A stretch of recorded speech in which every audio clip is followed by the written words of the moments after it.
Alright, I'm locked in. Locking horns. We got the grips. We're fighting for grips now. Your girl was going to go for a blast double, but we definitely abandoned that after seeing homegirl size, you know. She was a black belt, 190 pounds. Not trying to put anybody on blast, but had some pounds on me. So I go ahead and try to grab. I'm trying to do a good old snap down, but we end up going out of bounds. Respect, she was smiling. I don't really know what the smile was about. Maybe she was having fun. Maybe she wasn't taking me too serious. I don't know, but I was locked in and ready to roll. So we are trying to establish these grips. Yet again, she ends up getting in on me, which she had been looking in, hooks my foot here, goes for that trip, and I'm trying to kind of sprawl and beat her to it. We end up going out of bounds, and we get reset into this closed guard position. So I'm trying to work my grips again, trying to isolate, get the 2-on-1, trying to get something so I can get myself to stand up. And she's doing a good job breaking me down, trying to get my lapel, and I'm trying to get that grip off. And I feel her guard open, so I go ahead and try to work my pass, and she starts to go up, so I try to fight for that single leg, and we end up going out of bounds. So then we reset in that same position, and then I end up getting this trip here. So we end up on top, and I'm trying to settle in. I'm really aware that we're out of bounds. I'm kind of worried about we'll reset, and I'm trying to just get established and get some good grips going. Again, she does a really good job of getting her grips on that lapel side and make me to the point where I have to address that and getting me off alignment. And I really didn't like this. This is the game I like to play, so I was very much aware of what she was trying to do. So the ref's looking in, stops, gets us reset, and we end up in the same position. So I'm on top, trying to work my pass, trying to get the knee cut in here.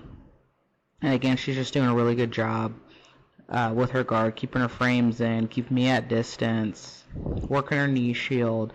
And again, I'm trying to establish, walk my way up, get some pressure. I'm trying to work that lapel grip and break her top half down so I can fold her down. So again, I can start working that pass. She's doing a good job with her hand on my knee there, and I just wasn't able to get my knee weave in like I like to do as well. And so as you see here, I fed the weave again, trying to work that lapel grip, bring her top body, her upper body to me. It just wasn't happening the way I liked, but you just keep going, keep fighting.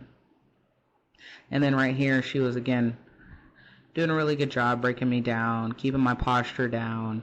She started to work that left arm, trying to get me off my midline. Again, I like to play that game a lot, so I was really trying to be mindful, keep my elbows in. I didn't want to get turned like this yet again, trying to keep my elbows in. And then she kind of did a little bit of an unorthodox guard here. So she had my legs hooked where she was kind of widening out my knees. It's hard for me to get established again. So here, I was like, I didn't like the way she came up, so just fight, come up, scramble, let's work the takedown again. Even though this was submission only, I really didn't want to be under her.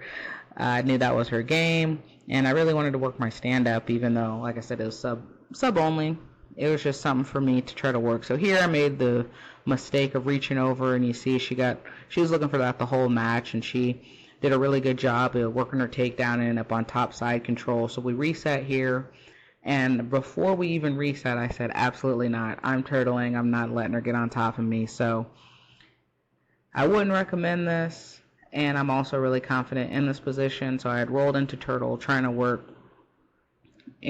myself back into getting square in front of her, trying to come up to my knees, trying to make sure I don't let her just completely take my back on the ground, trying to work her to get her to come over my head so I can shake her off a little bit.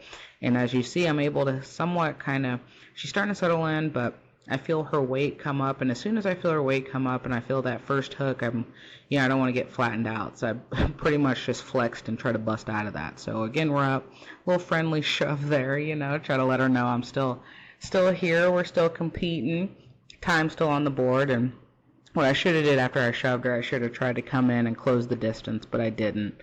So again, here we lock up, working for that collar tie here. Body position isn't great, I don't like this.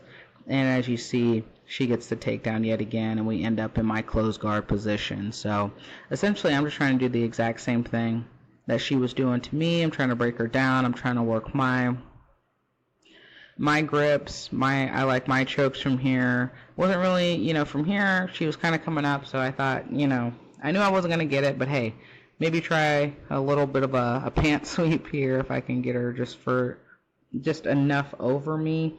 And she did a good job. I didn't mind that butterfly hook there, but again, she settled her weight back down. I knew this wasn't going to do nothing, but just didn't know if it would give me a little bit of space off balancer, and we didn't really have that much time left, so I just threw up a turbo omoplata, and obviously don't end up in a great position here. She's on top, and I wasn't too worried. Time runs out. So at this point, I really didn't know. It could have gone either way. I think it was back and forth. But, kudos to her. She got the victory. Definitely a back and forth. I think I'll be seeing her again at some point in time.